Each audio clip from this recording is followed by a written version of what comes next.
खलिकोट विधायक पूर्णचंद्र सेठी गंजाम जिला योजना कमिटी अध्यक्ष भाव दायित्व ग्रहण कर मंगलवार छत्रपुर स्थित जिला परिषद कार्यालय ठारे जिलार नूतन अध्यक्ष भाव कार्यभार ग्रहण कर 1954 मसीह जन्मग्रहण कर विधायक पूर्णचंद्र सेठी जड़े श्रम अधिकारी भाव कार्य आरंभ कर निजर कार्यदक्षता एवं कर्मकुशलता नाल्को भली एक नवरत्न सरकारी कंपनीर डीजीएम पदवी में अवस्थापित हो पारिथिले।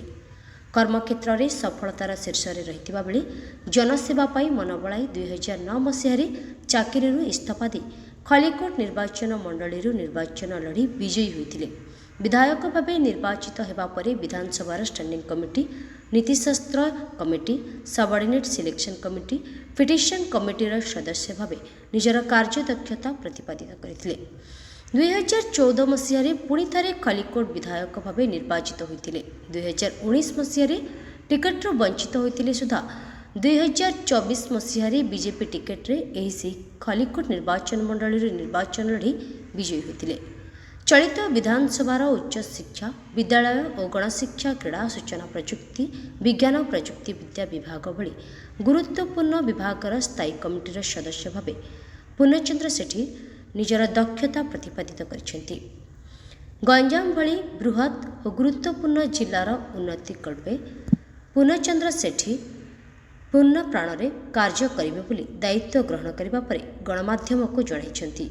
मुख्यतः गंजाम जिला दादन श्रमिक एक बड़ समस्या भाव उभा होता हेतु तथा बहु दादन श्रुताकल कुशली श्रमिक भाव निज दक्षता प्रतिपादित कर जिले में बयान शिल्पभित्तिक रोजगार बढ़ावा दिगरे चेष्टा करेंगे से कहते।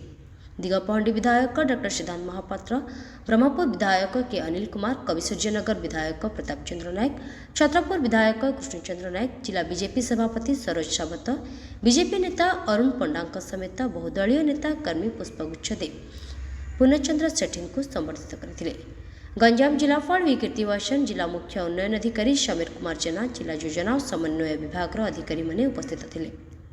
Government of India planning and Convergence Department by their notification number 5844 dated 2nd April 2026 has appointed me as such in pursuance of clause I of the subsection 3 of section 3 of the Odisha District Planning Committees Act 1998 and in supersession of the earlier notification dated 23rd June 2023 of Government of Odisha in Planning and Convergence Department, the state government do hereby nominated me as the chairperson of District Planning Committee for the district of एक बड़ जिला जो जिले रे कि 13 जन MLA अच्छी। ओडिशार सबुठु बड़ जिला है गंजाम जिला।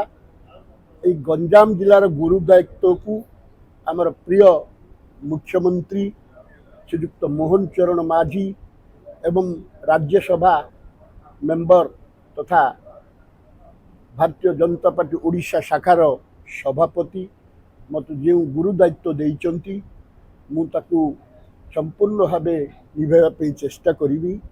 ता सहित मोर सांग माने रहिले जो सबू एमएलए माने सेमानकर सजेशन एवं आमर पार्टी फंक्शनल्स अच्छी भी आम जिले में गंजाम जिले 3 जन आम दलर प्रेसिडेंट अच्छी तथा मुखिया मानकर एवं म्युनिसिपालिटी कमिश्नर एवं म्युनिसिपल मेयर बरहमपुर जिला परिषद चेयरमैन तथा सबू सरपंच समिति सभ्य को नहीं निर्दलीय भाव मु काम करी।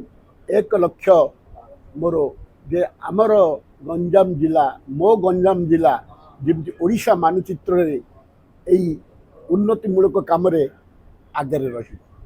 शुणु से प्लानिंग निश्चित भाव मुदेवी आम मु बारंबार भी विधानसभा कही एमएलए हिसाब से ଯେ ଯେହେତୁ ଆମର ଲୋକ ଦାଦନ ପ୍ରବଣ ଜିଲ୍ଲା ଆମ ଲୋକମାନେ ଯାଉଛନ୍ତି, ଆମକୁ କିଛି ସ୍ପିନିଂ ମିଲ୍ କରିବାକୁ ପଡ଼ିବ ଏବଂ ଅତଏବ ଆମେ କିଛି ପ୍ରାଇଭେଟ୍ ଏଣ୍ଟରପ୍ରେନ୍ୟରକୁ ଆମେ ପ୍ରୋତ୍ସାହନ ଦେଉଛୁ ଏବଂ ବର୍ତ୍ତମାନ ଚାଲିଛି ଦ୍ୟାଟ୍ ଇଜ୍ ଇନ୍ ପାଇପଲାଇନ୍।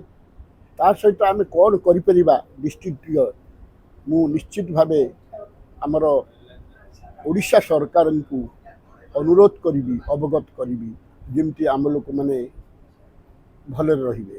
ଆଉ ଆପଣମାନେ ଜାଣିଥିବେ ଏଇ ସରକାର ଆସିଲା ପରେ, ମୋହନ ମାଝୀ ସରକାର ଆସିଲା ପରେ ବହୁତ ଲୋକକୁ ଚାକିରି ଦିଆଗଲାଣି ଏବଂ ଆହୁରି ଜାଣିଥିବେ ଆପଣମାନେ ଯେଉଁମାନେ ଦିନକୁ ଦିଓଳା ଖାଇବା ପାଇଁ ପାଉନଥିଲେ ସେମାନଙ୍କୁ ବହୁତ ଲୋକକୁ ଆଉଟସୋର୍ସିଂରେ ଦିଆଯାଇଛି। ସାରା ଓଡ଼ିଶାରେ ବହୁ ଡିପାର୍ଟମେଣ୍ଟରେ ଆଉଟସୋର୍ସିଂ ଦିଆଯାଇଛି। ବାକି ଯେଉଁ ସବୁ ରେଗୁଲାର ଭ୍ୟାକେନ୍ସି ରହିଲା ମାନେ ଓଡ଼ିଶା ସାରା, ତାକୁ ବି ଆମ ସରକାର ପଦକ୍ଷେପ ନେଉଛନ୍ତି। ଇଏ ଏକ ଲୋକଙ୍କ ସରକାର। ମୋହନ ମାଝୀ ଏକ ଆମାୟିକ ମଣିଷ ଏବଂ ସବୁବେଳେ ଦୁଃଖୀ ଦରିଦ୍ରଙ୍କ ପାଇଁ ତାଙ୍କର ରହିଛି କୋସିସ, ସେମାନଙ୍କୁ କେମିତି ଅପଲିଫ୍ଟ କରିବା ପାଇଁ, ସମାଜର ସବୁଠୁ ଦୁର୍ବଳରୁ ଦୁର୍ବଳ ଶ୍ରେଣୀ ଲୋକଙ୍କ ପାଖକୁ ପହଞ୍ଚିବା ପରି ବର୍ତ୍ତମାନ ଆମର ବହୁତ କାର୍ଯ୍ୟକ୍ରମ ହାତକୁ ନେଇଛନ୍ତି ଆମ ପ୍ରିୟ ମୁଖ୍ୟମନ୍ତ୍ରୀ ଶ୍ରୀଯୁକ୍ତ ମୋହନ ଚରଣ ମାଝୀ ଆଉ ଆମର ଶ୍ରୀଯୁକ୍ତ ନରେନ୍ଦ୍ର ଭାଇ ମୋଦି, ଭାରତର ପ୍ରଧାନମନ୍ତ୍ରୀ। ତାଙ୍କର ପ୍ରସନ୍ନ ହାତ ଅଛି ଯେ ଇଏ ଡବଲ ସରକାର, ଡବଲ ଇଞ୍ଜିନର ସରକାର, କେମିତି ଓଡ଼ିଶା ଆଗକୁ ବଢ଼ିବ, ତାଙ୍କର ବ୍ଲେସିଂସ ଅଛି ଆମ ପ୍ରତି। ଛତ୍ରପୁରରୁ କ୍ଷୀରୋଦ ସାହୁଙ୍କ ରିପୋର୍ଟ, ଗଞ୍ଜାମ ସମାଚାର।